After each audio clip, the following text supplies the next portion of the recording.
കേരള രാഷ്ട്രീയത്തിന്റെ ഗതി നിർണ്ണയിക്കുന്ന തെരഞ്ഞെടുപ്പിന് ഒരാഴ്ച മാത്രം ശേഷിക്കെ പ്രചാരണം ടോപ്പ് ഗിയറിലാക്കിയ മുന്നണികൾ. ഇടത് വലത് മുന്നണികളെ അപേക്ഷിച്ച് സ്റ്റാർ ക്യാമ്പയിനുമായി ഒരു പടി മുന്നിലാണ് NDA നേതൃത്വം. തെരഞ്ഞെടുപ്പ് പ്രചാരണത്തിന് ആവേശമേകാൻ പ്രധാനമന്ത്രിയുടെ റോഡ് ഷോ മറ്റന്നാൾ തലസ്ഥാനത്ത് നടക്കും. തിരുവല്ലയിൽ NDA നേതൃത്വം സംഘടിപ്പിച്ചിരിക്കുന്ന പൊതുപരിപാടിയിലും പ്രധാനമന്ത്രി വോട്ടർമാരെ അഭിസംബോധന ചെയ്യും. കേരളം പോളിംഗ് ബൂത്തിലേക്ക് പോകാൻ ഇനി ദിവസങ്ങൾ മാത്രം ബാക്കി. ഈ ഘട്ടത്തിലും ഓരോ മണിക്കൂറിലും വീണ് കിട്ടുന്ന അവസരങ്ങളെ മൂർച്ചകൂട്ടി പ്രചാരണത്തെ ടോപ്പ് ഗിയറിലേക്ക് മാറ്റിയിരിക്കുകയാണ് മുന്നണി നേതൃത്വങ്ങൾ. ഇടതു വലത് നേതൃത്വം ഉയർത്തുന്ന ശക്തമായ വാചപ്രചാരണങ്ങൾക്ക് അതേ തൂക്കത്തിൽ മറുപടി നൽകി ഒരുപടി മുന്നിലാണ് BJPയും NDA നേതൃത്വവും.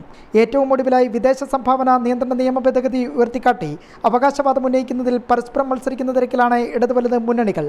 BJP കേന്ദ്ര നേതൃത്വമടക്കം ക്രൈസ്തവ മതമേലധ്യക്ഷന്മാരെ വിളിച്ച് വിദേശ സംഭാവന നിയന്ത്രണ ഭേദഗതി ബില്ലിന്റെ ലക്ഷ്യം വിശദീകരിക്കുകയും ചെയ്തിരുന്നു. എന്നാൽ ഈ നിയമ ഭേദഗതിയെ വളച്ചൊടിച്ച് തെരഞ്ഞെടുപ്പ് നേട്ടം കൊയ്യാമെന്ന കണക്കുകൂട്ടലിലാണ് കേരളത്തിലെ കോൺഗ്രസും ഇടതു പാർട്ടികളുടെയും ഇപ്പോഴത്തെ മനസ്സിലിരിപ്പ്.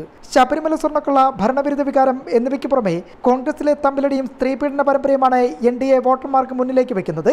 ഒപ്പം സ്റ്റാർ ക്യാമ്പയിനുമായി തെരഞ്ഞെടുപ്പ് കളത്തിൽ നിറഞ്ഞു നിൽക്കുന്ന BJP പ്രചാരണത്തിൽ എതിരാളികളെ ബഹുദൂരം പിന്നിലാക്കി കഴിഞ്ഞു. പാലക്കാട്ടും തൃശൂരിലുമെത്തി പ്രവർത്തകരിൽ ആവേശം തീർത്ത പ്രധാനമന്ത്രി നരേന്ദ്രമോദി ഈ മാസം 4-ന് തലസ്ഥാന നഗരിയിൽ ഒരിക്കൽ കൂടി വിമാനമിറങ്ങും. തിരുവനന്തപുരത്തെ സ്ഥാനാർത്ഥികൾക്കൊപ്പം വൈകിട്ട് റോഡ് ഷോയിലും പ്രധാനമന്ത്രി നരേന്ദ്രമോദി പങ്കെടുക്കും. രാവിലെ തിരുവല്ലയിൽ NDA സ്ഥാനാർത്ഥി അനൂപ് ആന്റണിയുടെ തെരഞ്ഞെടുപ്പ് കൺവെൻഷനും പ്രധാനമന്ത്രി ഉദ്ഘാടനം ചെയ്യും. ഇതിനുശേഷമാണ് തിരുവനന്തപുരത്തെ ഇളക്കിമറിച്ചുള്ള പ്രധാനമന്ത്രിയുടെ റോഡ് ഷോ അരങ്ങേറുക.